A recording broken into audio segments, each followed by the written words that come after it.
I want to give all the praise, all the glory, all the honor unto Yahweh, Ba'ashem, Yahushai, Ba'ashem, Rakah, Kwadash.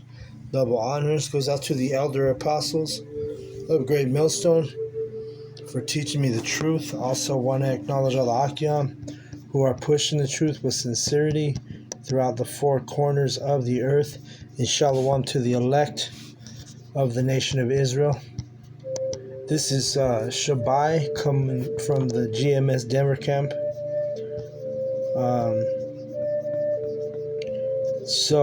Let's see. Today I'm going to go in on through the Spirit, through the Holy Spirit. 1 Peter 5. It's a short chapter. And I don't know what provoked me to do this lesson is verse. Let me see. Which verse is it?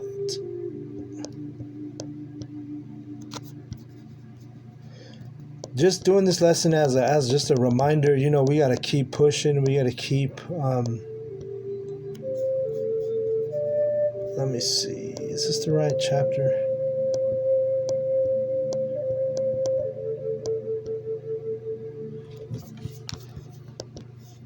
Salakia. You know what? I don't know if I have the right chapter here. Maybe it's 2 Peter.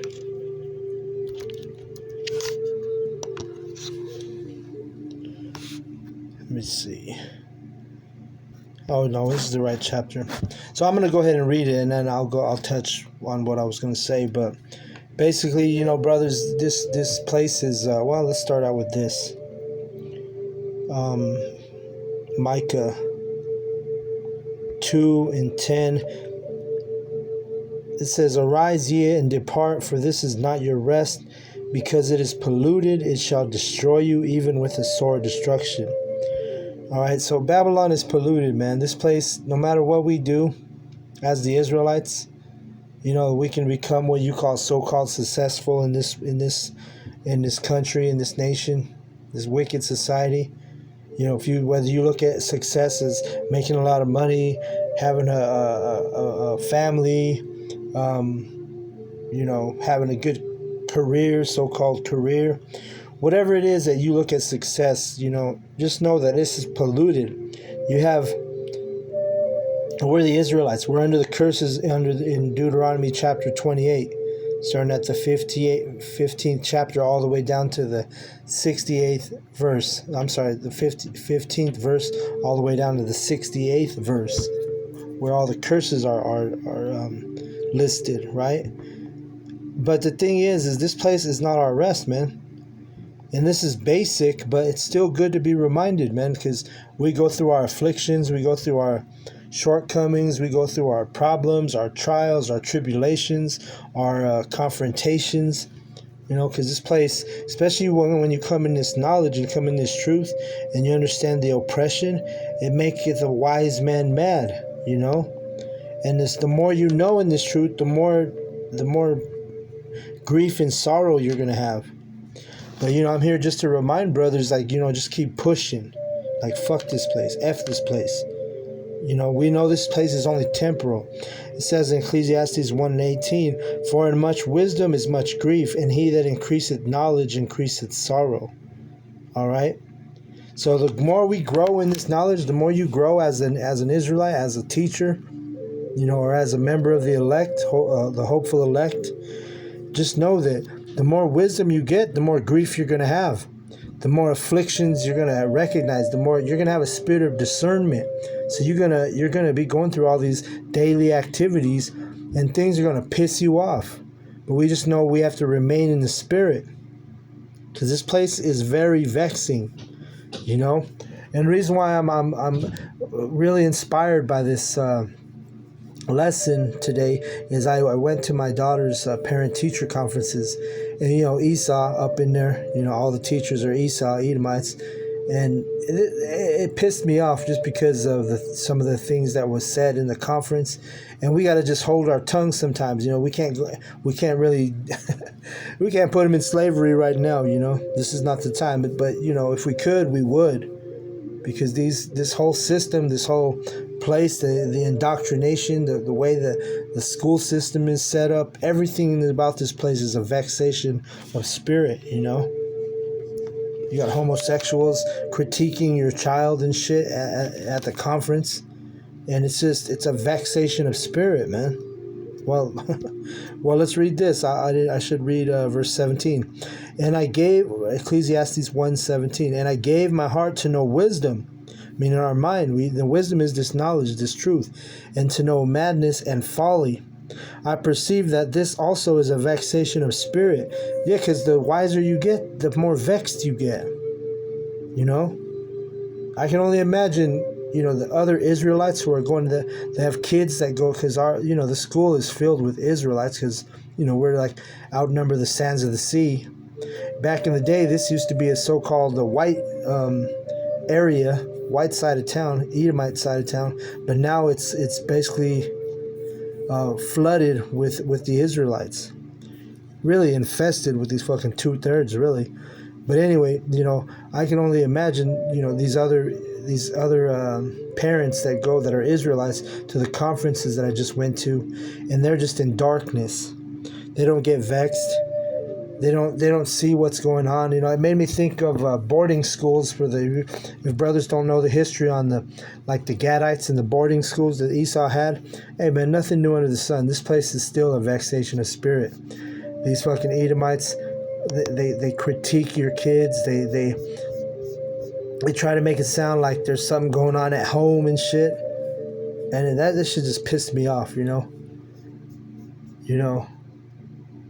So we gotta move like a serpent, you know, move like a wise serpent and be as harmless as a dove, you know, in this place.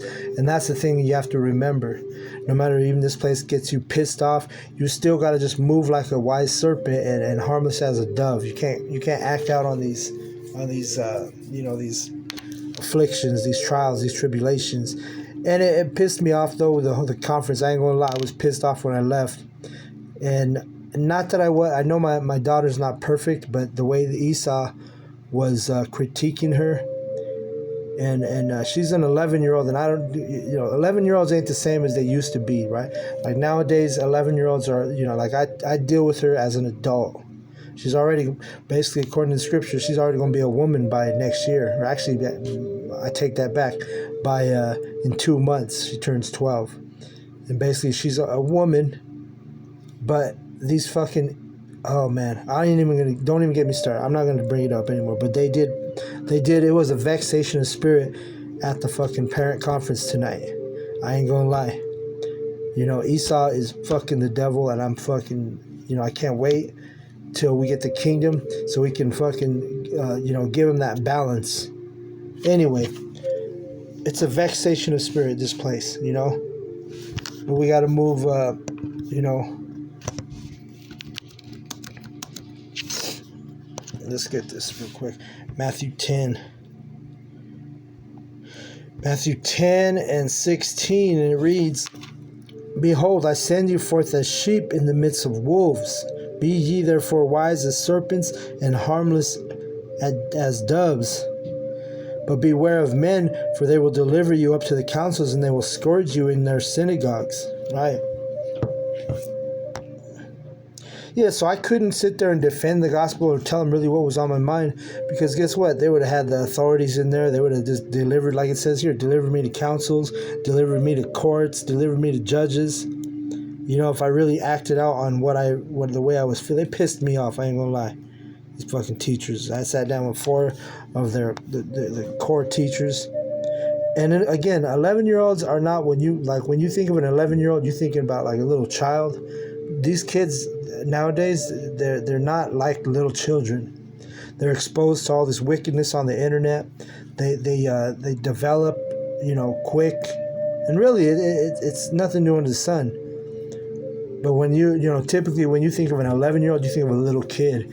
But you know, nowadays, you know, they're adults. They're getting ready to be adults, and the teachers basically, you know, it was a vexation of spirit today at that parent conference. All right, and I'm going to read verse 18. And ye shall be brought before governors and kings for my sake, for a testimony against them and the Gentiles. So like if I really wanted to speak my mind, they could have called their counselors, they could have called their authorities, they could have called their social services. They could turn it into something way out of proportion, because that's what these Edomites do, And just I ain't gonna lie, just being in that room with those teachers, because we're the men of the Lord. We read spirits. I can tell you right now, because my daughter tells me, so and so this teacher, so and so this teacher, so and so that teacher, like how they say she says they're mean, and you got to take that with a grain of salt. But when I was in there, all the ones she was describing, my spirit just automatically was rubbed the wrong way by those same spirits that are rubbing her the wrong way, because these are our kids, these are our children, and they have a spirit that we do on them. So when we get in presence of their teachers, hey, I can see which one she don't like, and guess what? Just through the spirit and the way that the fucking lady looking at me and stuff like that, hey, I felt some type of way too. I was like, I don't like this chick either. I couldn't say that right in front of the council, because why? I got to move wise as a serpent, harmless as a dove. I told my daughter, you got to play the game, Esau's game. You got to play Esau's game, man. You got to go to work. You got to play the game. We can't just act out in the way just because our spirit's vexed. That goes with patience, that goes with discipline, that goes with wisdom, But yeah, I ain't gonna lie, I was vexed in my spirit by the time I left. And I told my daughter, I'm not mad at you, I'm mad at them, It reminded me of boarding schools. You got all these Edomites critiquing your kid, and they're trying to be acting like they care and shit. These Edomites don't give a shit. They really don't, man. But let's see here. Let me get back to what I was going to grab. Oh, yeah. That's the other thing I'm going to grab real quick.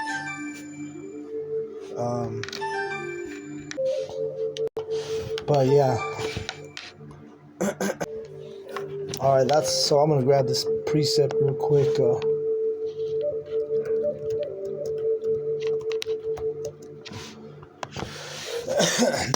But like I was saying, these other Israelite parents that go to those conferences, like I had to go tonight, and that's a game too, You got to go take time out of your day and shit, go to the parent-teacher conference where Esau just critiques you and shit, and they can even come and they try to make it sound like, what's going on at home, because, she didn't have the best conference.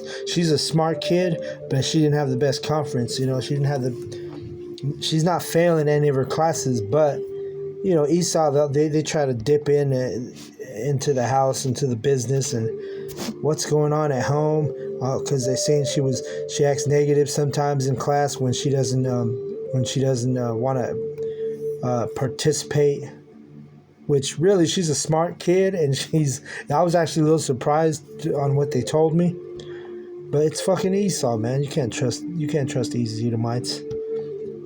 They try to make it towards you, something might be going on at home. Like, nah, motherfuckers, it's your oppressive fucking indoctrination, but you can't say that. You can't say that in the class, what you really feel. This is Ecclesiastes 7:7. Surely oppression maketh a wise man mad, and a gift destroyeth the heart. So the oppression, our kids are not going to be in no fucking school all day long. We're going to actually enjoy our kids in the kingdom. They're going to have the Israelites, our kids are going to be like us. They're going to have the word is going to be in their heart. The laws are going to be in their heart. Automatic. We're not going to have to teach our kids. We're not going to have to teach anybody in the kingdom.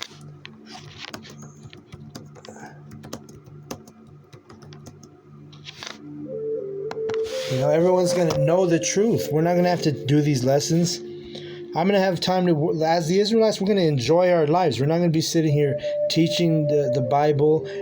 We're going to do the high holy days. We're going to, do the things that are necessary, but we're not going to be on the street corners preaching and teaching and doing these lessons in the kingdom, because everybody's going to know the truth in that day. The Israelites, I should say, and the heathen are going to be the ones who have to follow the lead.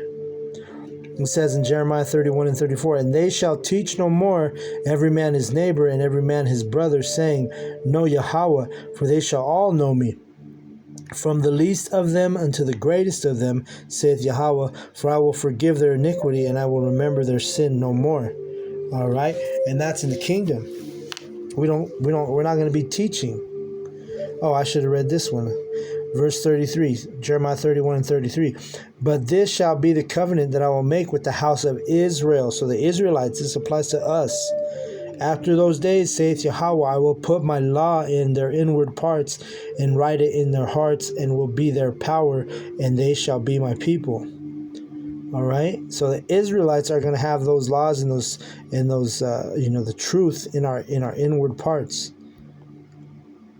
It's going to be like right now, sometimes you got to Google a verse or whatever. In that day, hey, it's going to all be first nature, not second nature, first nature.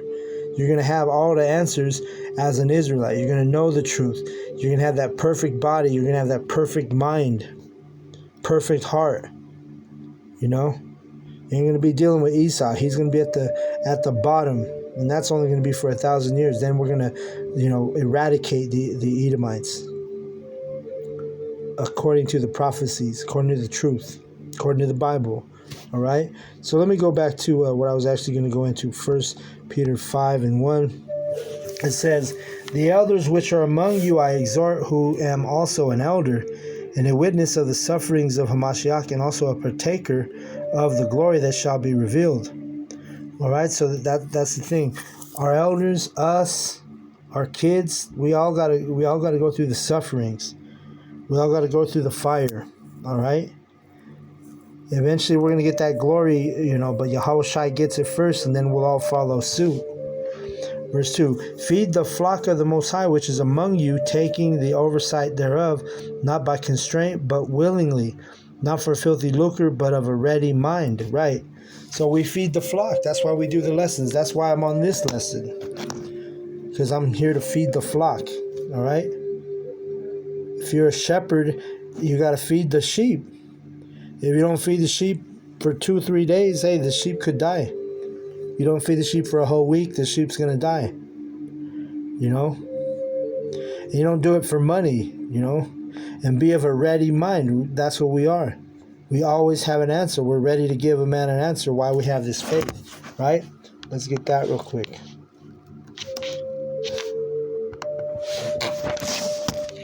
1 Peter 3 and 15, it says, but sanctify Yahweh the Most High in your hearts, and be ready always to give an answer to every man that asketh you a reason of the hope that is in you, with meekness and fear. You see that? So we always got to be ready to give an answer on why our faith is the way it is. And we know what it is, Verse 3, neither as being lords over the Most High's heritage, but being in samples to the flock. All right? Yeah, so we're in samples. And an sample is basically like an example. It's like another word for example. We lead by example. Here's the definition of ensample. Let's get it. It says an ensample in the hell? Hold up. Let me get this word, ensample. All right, here we go. An ensample, it says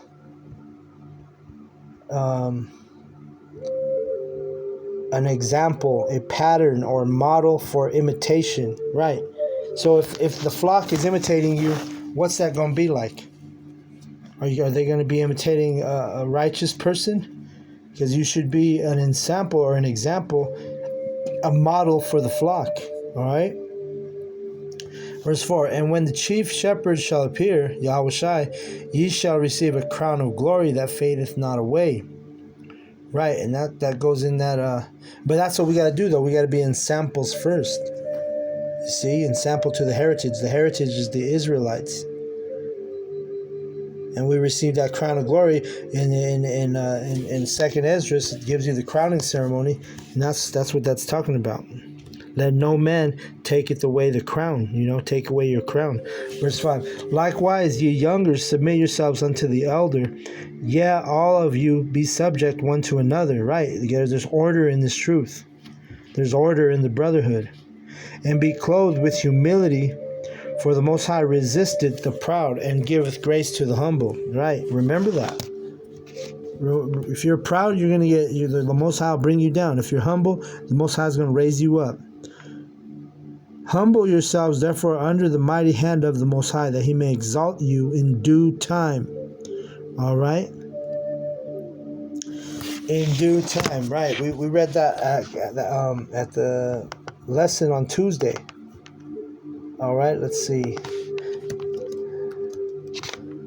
I actually read, it says, in due time means eventually or at the appropriate time, essentially indicating that something will happen when the right moment comes, often implying a need for patience as the exact timing might be uncertain. You see that? So in due time, and patience. What does patience mean? It means suffer.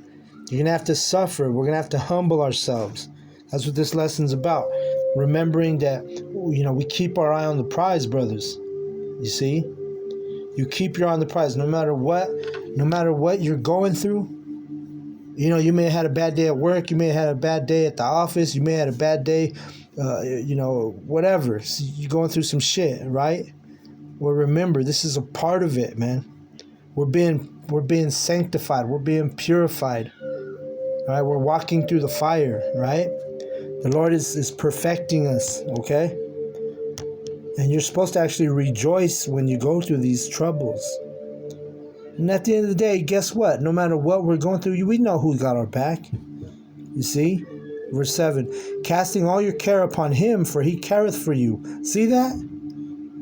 Put all your troubles on Yahweh, Ba'ashem Yahushai. And he got us, man. Don't ever forget that, I had to call my older daughter. Yesterday, she was going through some things, Now today, with the conference, one of my younger daughters, she was going through something, The conference didn't go good. Well, really, like I said, I was more pissed off at them than I was at her. But guess what, I had to call and reach out to and really just reassure both of them and remind them this knowledge, remind them this truth that, hey, we are this is not our rest. We're going to go through these trials, these tribulations, And I don't have sons. I have daughters. The Lord, Yahweh, hasn't given me a son yet, so I have daughters, And,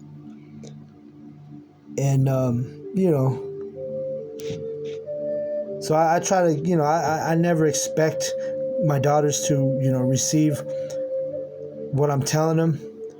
Lord willing, I pray that they do. I pray that they're of the elect, I know my younger one, she's the one that I went to the conferences with tonight. She's she learns a lot just by, and I don't teach her. She surprises me with what she knows when she, and that's the Lord confirming, giving us confirmation on the work we do. Because every now and then she'll say something or do something, and I'll be like, I won't even acknowledge it sometimes, but I'll make a mental note and be like, okay, she knows that about this truth. You see?